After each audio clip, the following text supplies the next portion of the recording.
Welcome to Hear Me Out. I'm your host, Spencer Demetros. We've got a great show for you today. We're going to talk about something that could actually save your life. It's not some new heart medication or exercise program or safety device. You might be surprised to learn that what can save your life is actually church.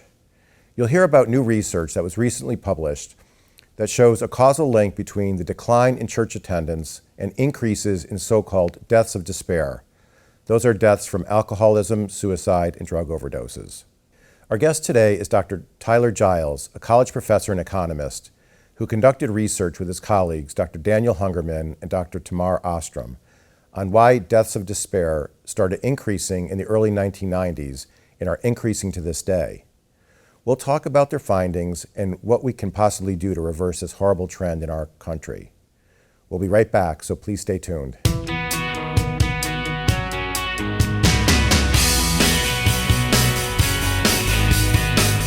We're honored to have as our guest today Dr. Tyler Giles, Assistant Professor of Economics at Wellesley College. Dr. Giles will talk about his research on the causal link between the decline in participation in organized religion and the dramatic increase of deaths of despair. Welcome, Dr. Giles. Thank you so much for having me. I'm so excited to chat today. Excellent. We're happy to have you. So the name of your paper is Opiates of the Masses, Deaths of Despair and the Decline of American Religion. So what prompted you and your colleagues to originally perform this research? Yeah, that's a really good question. So this paper, it's sort of a paper about two things. It's both a paper about religious practice in the US, and it's also a paper about trends in mortality in the US. And so actually, my interest started more with the question about trends in mortality. Mm-hmm. So in 2015, there was what is now a very famous paper, was written by two economists from Princeton, so Angus Deaton and Ann Case. Mm-hmm. And so this paper, in some sense, was very simple, because really what it was doing was just documenting trends in mortality for Americans over time. But what they showed was really striking and really, I think, surprising to a lot of people. So what they showed is that around the turn of the century, so around the year 2000, mortality for a specific group of Americans, so in particular white Americans at middle-aged, overall mortality for this group, after really like centuries of decline, so improvements in health, these gains in health actually leveled off for this group and actually started to reverse. So we actually saw overall mortality for this group of Americans start to increase at the turn of the century, which again is really surprising given that the United States is a developed nation. We think that economic conditions are improving over time. We would hope that that corresponds to improved health. So it really presented this sort of striking fact. And so when these two economists dug into the specific causes contributing to this increase in mortality, they found that it was largely driven by three causes, which they jointly lumped together and labeled as deaths of despair. So these are deaths from suicide, deaths from liver disease or cirrhosis, oftentimes tied to excessive alcohol consumption, and then deaths from drug poisonings or drug overdoses. And so this was a really surprising finding for a lot of people. And so then, as you can probably imagine, a lot of scholars started writing papers to try to explain this phenomenon. When did that increase in deaths from those causes start? What's the time frame there? Really, so where it really becomes quite noticeable and striking in a graph will be around the year 1999 or 2000. That's really where you might start to see sort of a hockey stick, type shape up here in a graph. Right. Interesting. And so a lot of economists, probably unsurprisingly, in thinking about different hypotheses, they started with the hypothesis that maybe this is due to declining economic opportunity. So maybe that the broad story you could think of there would be, maybe someone grows up in a Midwest town in America in the middle of the 20th century. Maybe their father worked for a steel mill, he had a good job, and then maybe as the 20th century goes along, things happen like China joins the World Trade Organization, they become a big exporter, manufacturing jobs decline in the US, maybe you can no longer get a job at that steel mill, you're out of a job, maybe that worsens your health through a number of channels. And so people wrote papers to try to investigate that hypothesis. And while there is some evidence that I think that some of the deaths of despair story is due to this, it is certainly not like the silver bullet explanation. Scholars have really concluded that cannot be the only thing explaining this trend. Mm-hmm. The second big hypothesis that people have thought about and tried to investigate would be what we could broadly label as the opioid crisis. Mm-hmm. So the opioid crisis, it's a nuanced sort of changing phenomenon that has taken sort of different forms over the years. But broadly, you can think of the opioid crisis as a story where in the mid-1990s, it begins with sort of excessive prescriptions of prescription painkillers like Oxycontin, mm-hmm. which turned out to be very addictive. And then that sort of spiraled into things like the heroin epidemic and now the fentanyl crisis. And so there is a lot of work suggesting that the sort of deaths of despair phenomenon, a good chunk of it probably is due to the opioid crisis.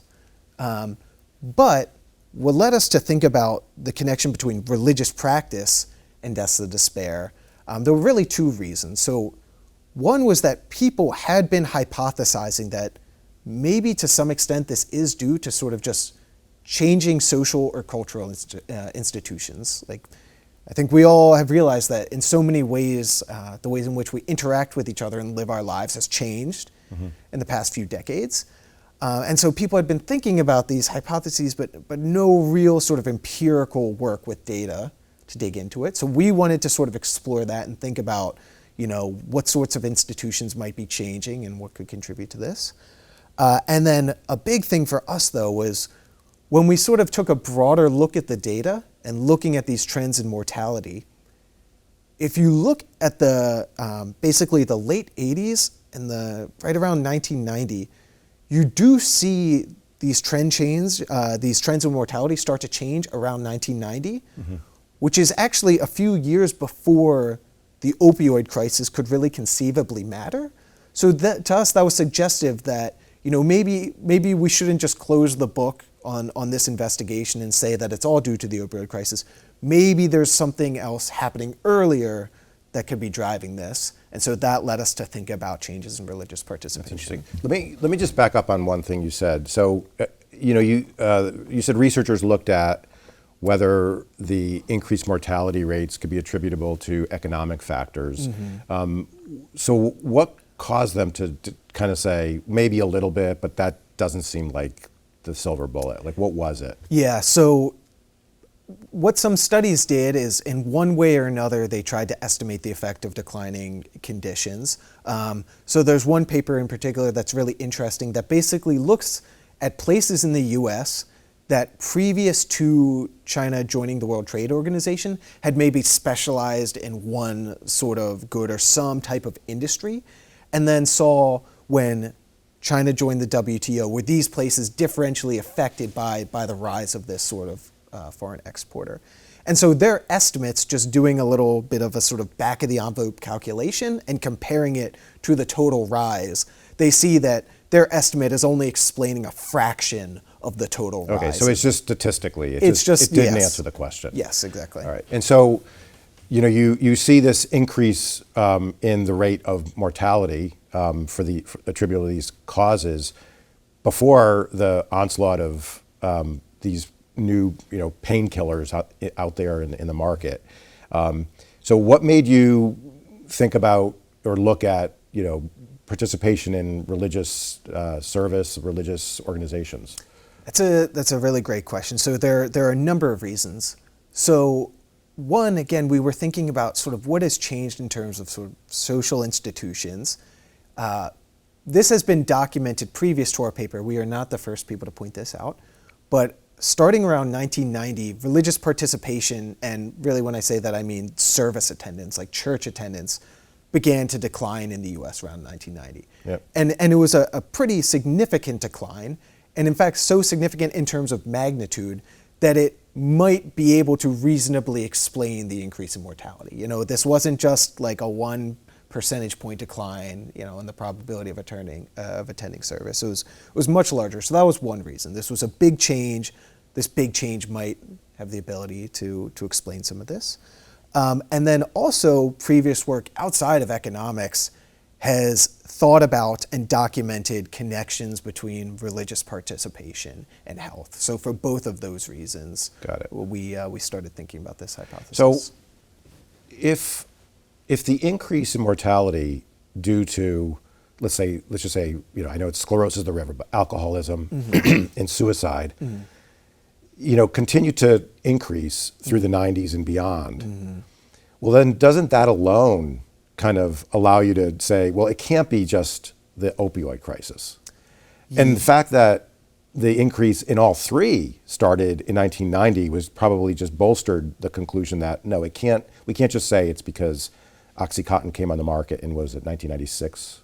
Yes, exactly. Right? Okay. Yeah, so I think you have it right there, right? So it's really the fact that something is happening, and you can just sort of see it in these figures before 1996. And so, unfortunately, the opioid crisis is still ongoing and has sort of evolved over time. So I think it is very reasonable that a lot of what we are seeing now in terms of these trends is due to the opioid crisis. But again, I think it would be a mistake to assume, at least we sort of suggest in our paper, it would be a mistake to assume that if OxyContin had never existed, let's say, that we wouldn't see any sort of increase in deaths of despair. Interesting. I mean, I'm not a scientist, I never looked into this, but I would think the fact that, that the opioid crisis continues to this day, even when now, medical professionals understand like the risks of prescribing a lot of this stuff, means that a lot of the addiction and overdoses are not necessarily just attributable to prescriptions, right? It's what's out there in the black market for drugs, right? Yeah. So it kind of begs the question, why are people taking all these opioids? And I think that your research may provide an answer to that. It's kind of what's the impetus? What's the change in our social practices that are, not just, statistically causing an increase in deaths from all three of these, but what's causing people to, take things like prescription, these illegally taking prescription drugs. So I think that's very interesting and useful. All right, so you decided there is something that, let's look into religious practices. So tell us a little bit about some of the, the mechanics of the research. Yeah, so there are broadly sort of two forms of analysis that we do in the paper. The first form of analysis is mainly looking at trends over time in both religious participation and in mortality. And so really that section of the paper is trying to convey that both the decline in religious participation around 1990 and the increase in mortality, they are happening among the same demographic group at the same time, so in the same year, and in the same places, meaning that if you look at some correlations across states in the US of places that experienced relatively bigger declines in religious participation, they were also the ones that experienced relatively bigger increases in mortality. So we do show that, in particular, it was white and particularly less educated, so white Americans without a college degree, they are the ones that were sort of disaffiliating from religion the most in 1990, and they are also the group that experienced the relatively biggest increases in mortality. So that is the first half of the paper. Yep. And so I'm an economist, and one of the things that sort of makes economists sort of particular from other social scientists sometimes is we are obsessed with questions of causality, Yep. and we take causal claims incredibly seriously. And so it's natural to speculate whether, maybe these two phenomena are happening to the same group at the same time, but that doesn't mean that one is causing the other. There could be some third confounding thing that is causing sort of both of these to happen. And so what we thought about is how could we try to have a strategy, sort of a statistical strategy, to estimate the plausibly causal effect of a decline in religious attendance on mortality. And so we had to go back in time a little bit for this analysis, just due to the nature of it. But what we did is actually do a form of analysis, which again, we are not the first to do, but we look at the repeal of so-called blue laws at the state level in the US and see whether or not these laws, which I can talk about, led to a decline in religious participation. We see whether that sort of had this chain of effects and whether or not it changed mortality as well. So right now you're talking about the causal relationship between the repeal of the blue laws and the decline in religious participation, correct? Yes. Okay. Yeah. So why don't you just give us a real high overview of what the blue laws are and kind of what we're, when we say the repeal of the blue laws, what we're speaking about here. Yeah, sure. So to start with the actual name of blue laws, so it's not actually known for sure exactly why they're called blue laws, but blue laws are laws that in some way prohibit retail activities on Sundays, which Sundays are the most common day of worship for many religious traditions. Yep. And so I think for a lot of people these days, especially younger people, when I talk about blue laws, they say, oh, I know what you're talking about. I grew up in a state where you couldn't buy alcohol on Sundays, or I grew up in a county where you couldn't buy alcohol on Sundays. And those are a form of blue law. But it might be surprising to a lot of younger people that actually in the United States in the middle of the 20th century, so think around 1950, many states had laws that didn't just prohibit the sale of alcohol on Sunday, but broadly prohibited retail activity on Sundays. So think not just, the liquor store is closed. Think the grocery store is closed. The mall is closed, right? Pretty much everything is closed. And the purpose behind those laws were to permit people to go to church, correct? Yeah, so the actual legal sort of history of these laws, I'm sure, you probably have thought about this, is quite complicated. Yeah. And actually, there's sort of some interesting history to why these laws were eventually repealed. In the middle of the 20th century, there was actually a Supreme Court case that basically gave grounds by which these state-level laws might be repealed. And really, I'm going to get the technical wording wrong here for the sort of legal grounding. But basically, if these laws seemingly rested on reasons sort of irrelevant to the operations of the state, and basically what that meant is that some of these laws did have technicalities that seemed a little bit strange and contradictory. So there might have been, a blue law that permitted the sale of like flash bulbs but not cameras. Or even there was an example of a blue law that prohibited the sale of hammers but not nails. Yep. And so the reasoning there is a little bit murky, but ultimately in practice, what it meant is that on a Sunday, if you think about your sort of options here, how do I want to spend my day? If everything is sort of closed, right, you can sort of imagine the thinking of like, well, it's, I'm not sort of sacrificing too much in order to attend religious service, right? What else could I be doing? Not very much.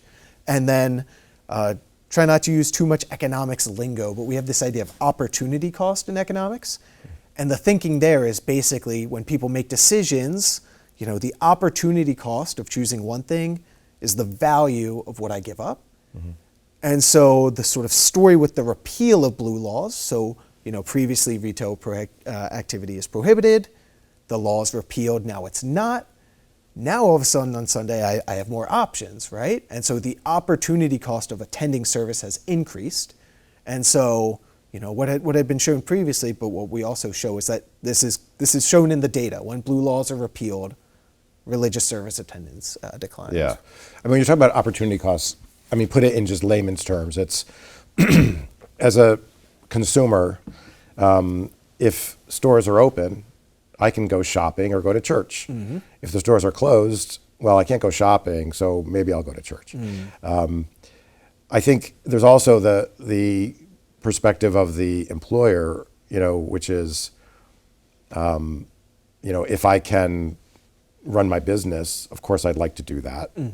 So for them, there's a big incentive. I guess the bottom line is, at the end of the day, when they repealed the blue laws, attendance started to decline. And whether that's folks saying, well, now I can't go to the mall, so I might as well go to church, or saying, I've got to go work on Sunday.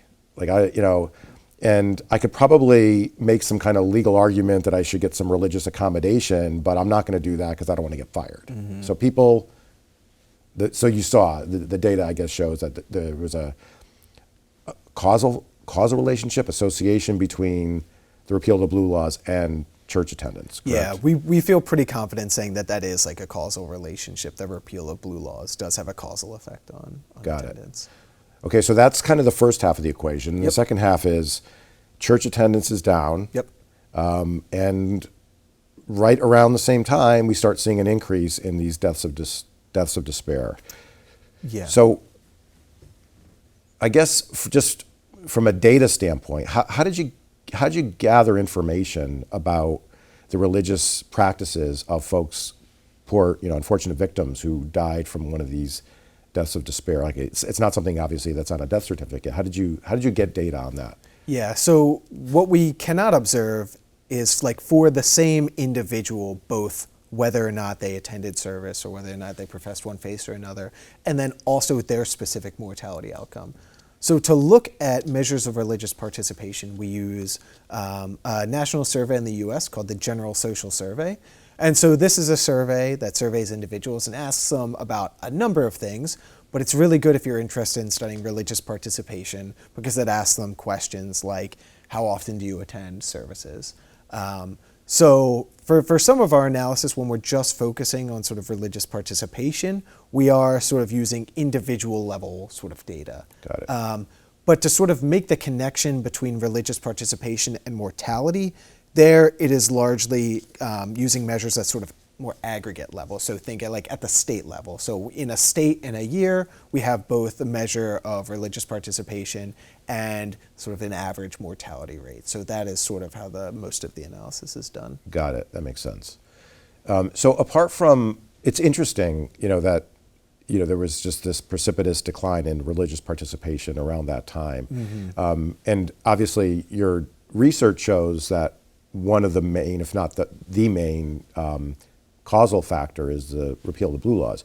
Was there anything else that you saw out there, either in your data or anecdotally, that you thought might also explain the decline in religious participation around the 1990 timeframe? Yeah, so another really good question. So we kind of conclude from our paper that the repeal of blue laws is probably not explaining a majority or maybe even much of the decline specifically around 1990, because a lot of these blue laws were repealed sort of in the 60s and 70s, and some of the latest were in the 80s. But really the prevailing hypothesis among social scientists that we did not come up with our hypothesis, this has existed for a bit, specifically about the decline in participation in 1990 was actually that this was a time when sort of religious participation and political participation were starting to be sort of bundled together for the first time. Mm-hmm. And in particular, this bundling of sort of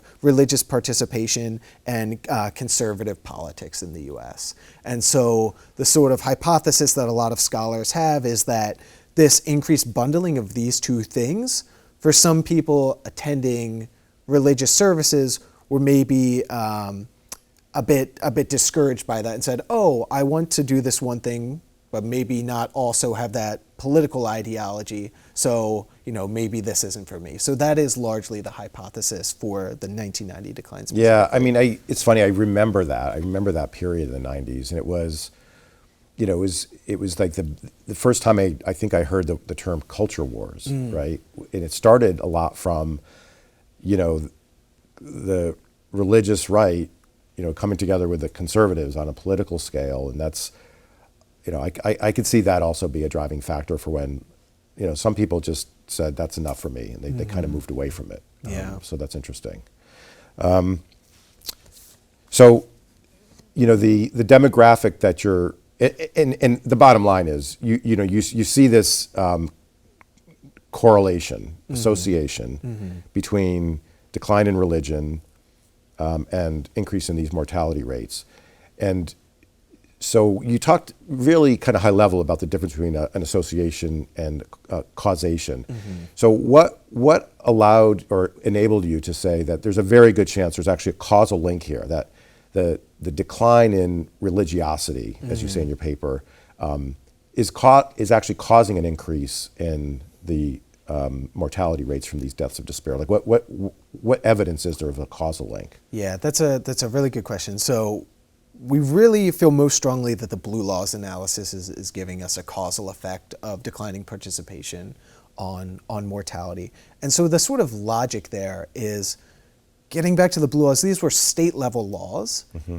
And also they were not all repealed at the same time in the US. Some of these blue laws were repealed in the 60s, the 70s, the 80s. And actually the exact timing of the repeal, it was to some extent sort of determined by a bit of randomness, because the process by which they were repealed varied across states. So some states sort of had these lengthy court battles. Sometimes it was changed by legislation.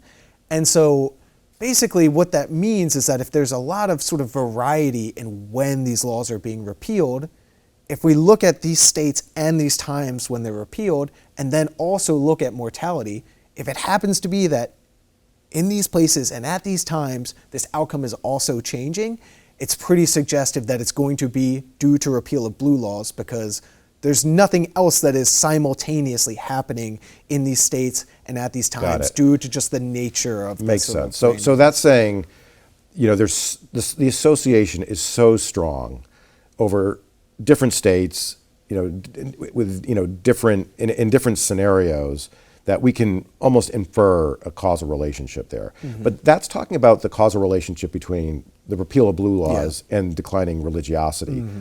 Is there a causal effect that you saw between decline in religious participation and the increase in mortality rates? Yeah, so you can almost think of it as doing a bit of like scaling. So it's sort of like chain logic, right? You can think, okay, if the repeal of blue laws is associated with this decline in participation, and then the repeal of blue laws is also associated with this increase in mortality, you just sort of do a bit of scaling and adjustment to say that, okay, the decline in participation leads to this change in mortality. Got it. That makes sense.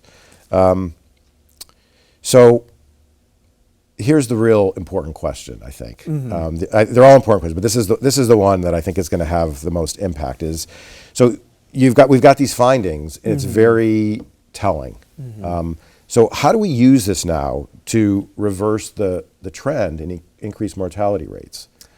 I mean, when you think about it, you and your colleagues have found something out there that a change, which is the participation in organized religion, going to church, is actually increasing the death rate significantly.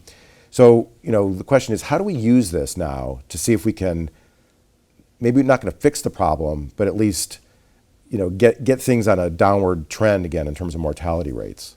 Yeah, that's obviously a very important question. So I'm an economist, and so I think a lot about policy. So in some of my other work, I study things like the social safety net. So I study things like, throw out some things like the earned income tax credit, the child tax credit, thinking about, the SNAP program, essentially food stamps, thinking about whether or not programs like that can affect people's outcomes, improve their outcomes along many measures, but health and mortality is a very sort of visceral measure of well-being.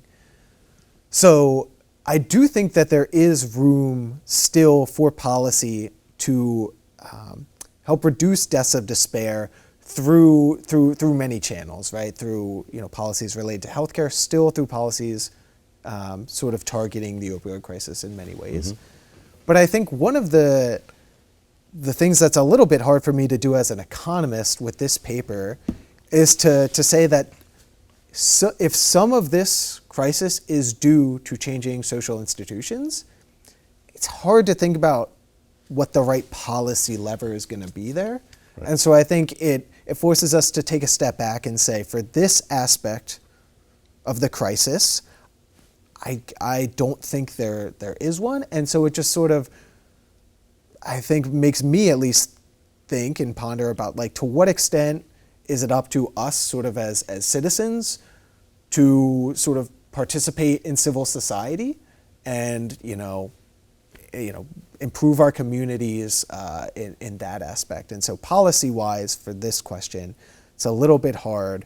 But I think it's on us, just sort of as citizens, having chats like this to think about what is happening and how we might just ourselves get involved in Sure. sort of changes. So yeah, no, and I understand. I mean, we do have the Constitution, which requires a separation of church and state. So that, in terms of a policy standpoint, that limits us. But the finding, the conclusion, is so impactful that I think the word needs to go out. I mean, I'm telling you from the perspective of a parent who's got two kids. I've got two teenagers. They're seniors in high school, and from the time they were little, I would drag them to church every Sunday, and it's not always easy. They always find a lot of great reasons not to go to church. And one of the arguments, it's interesting. One of the arguments they always made was, "Well, Dad, just today, why don't we just stay home and we can read the Bible and you can teach us about Christianity and all that." And of course, they wait until like it's too late to go to church, and then they start with their nonsense and bouncing off the wall. So that doesn't work.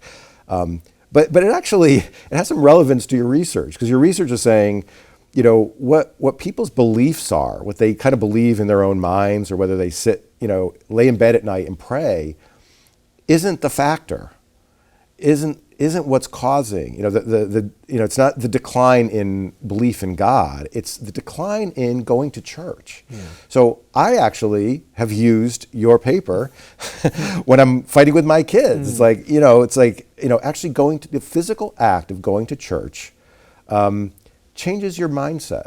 It actually, and I explained, there are people who have died from drug overdoses, alcoholism and suicide, and that has been found to be associated with a decline in religious practice. So as a parent, I use it. I mean, maybe some might say, really going to do that on your kids, but I think even church leaders can use this information to do something that really promotes the public good, which is saving lives, right? Yeah, I think you have it exactly right. So, I've been talking about like religious participation as sort of a broad term, but that can mean different things, right? That's sort of a nebulous term. And so some sociologists actually, they talk about like the 3 B's of religious practice. So they talk about believing, belonging, and behaving.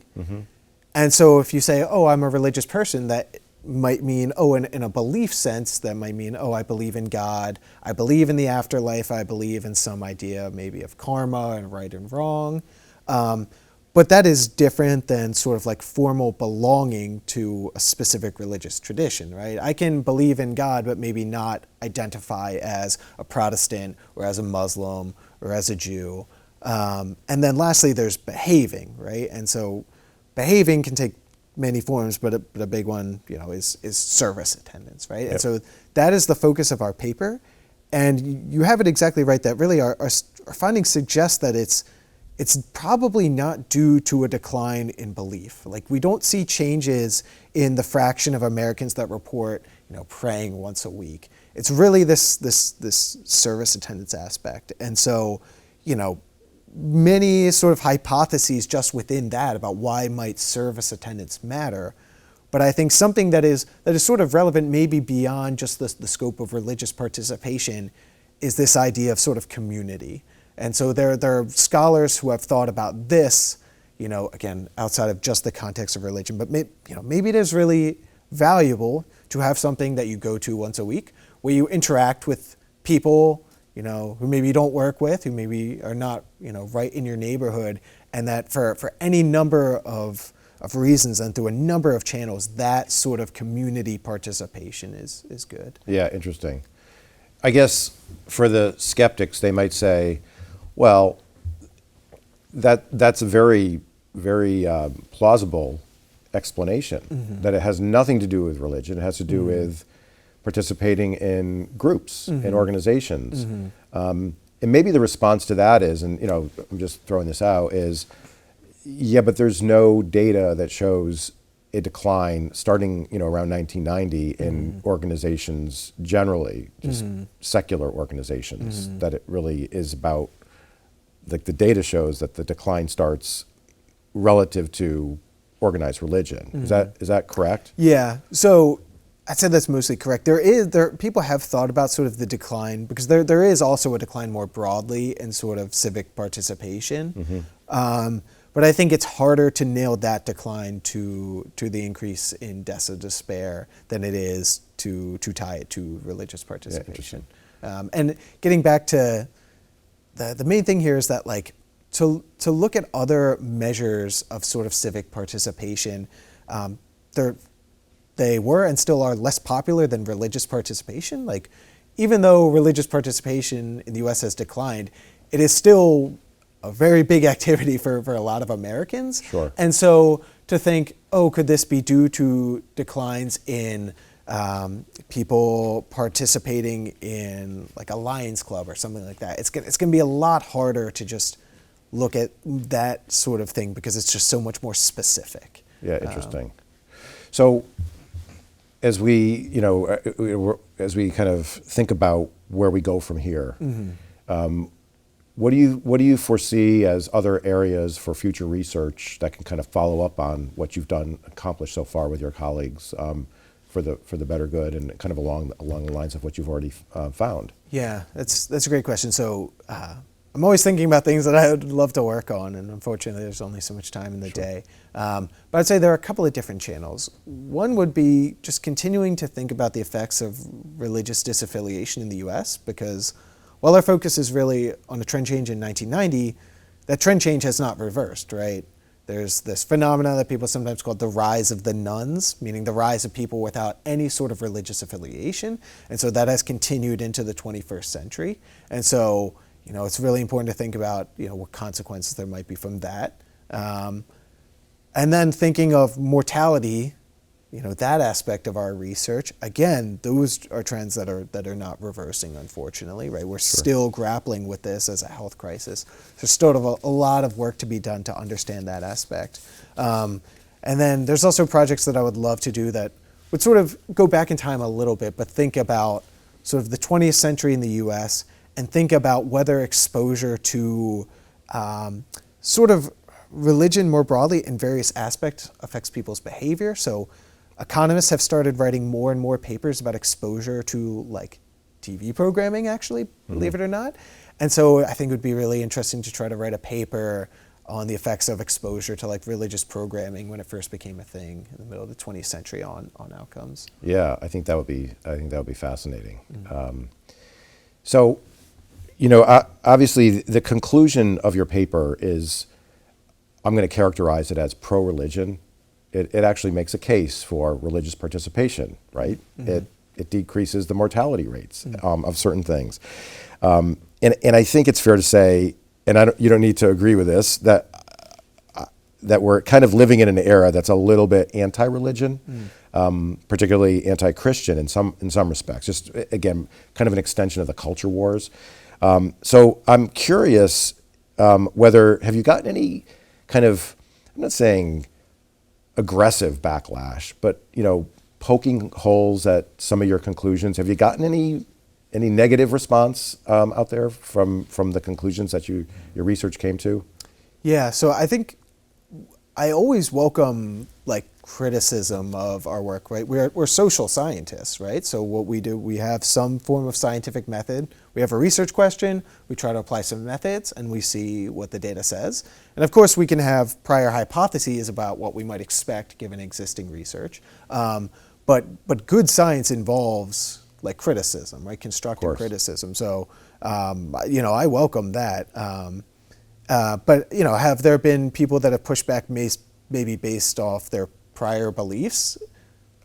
Yes, and I think along both sides, right? Sure. And so that's people, of course, as people in society, it's totally fine to have your own beliefs about what might be helpful for people, what might not be helpful for people. But really, my job as a social scientist is to sort of apply these methods in a sense and see what we find. And so what we found is yeah, absolutely. Was there anything in particular that you saw like people picking at, and in other words saying like, well, I disagree with that, or I just don't buy that? Like, was there anything in particular in your conclusions that you've heard a little pushback on, or was it just kind of a general, skepticism? Yeah, so I could get really in the weeds with sort of things that people have said about like the statistical methods, right? Because again, we take this stuff really, really seriously, and so we can always think of a reason why your analysis might be wrong. But questions might be, blue laws, when they're repealed, they do mean that people are attending service less, but maybe they're attending service less and now they're going and doing something else instead, and maybe what they're doing instead is changing their health outcomes. Like, maybe economic activity as a whole is increasing after blue laws are repealed. And so there are things like that I think that are very valid things to think about, and we do our best to try to investigate them, given the constraints on the data and just the constraints on our method. But I would say there are sort of questions like that, which I think are very valid. Excellent. All right, well, I want to congratulate you on, a great, I read the paper, it's very well done, and it's, again, such an important topic, and the conclusions really do help, to the extent that we can take them and apply them and, address a very, very concerning problem in our country. So thank you for doing that, and thank you for appearing on the show. I really appreciate it. Yeah, thank you so much for having me. It was really nice chatting. Thank you.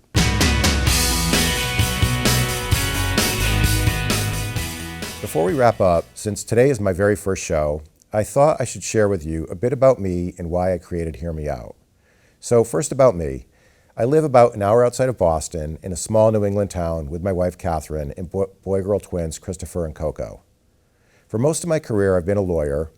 I started out as a corporate litigator with a big law firm in Boston, and in the last few years, I've worked in-house managing the legal departments of technology companies.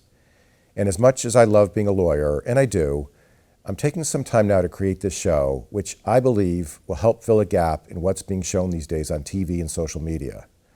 I feel that most of what we see is either so mindless that it's often embarrassing, or is just angry political sniping and personal attacks. So I created Hear Me Out to be an informative and entertaining show that will have a positive impact and cover a wide range of topics relevant to the daily lives of our viewers.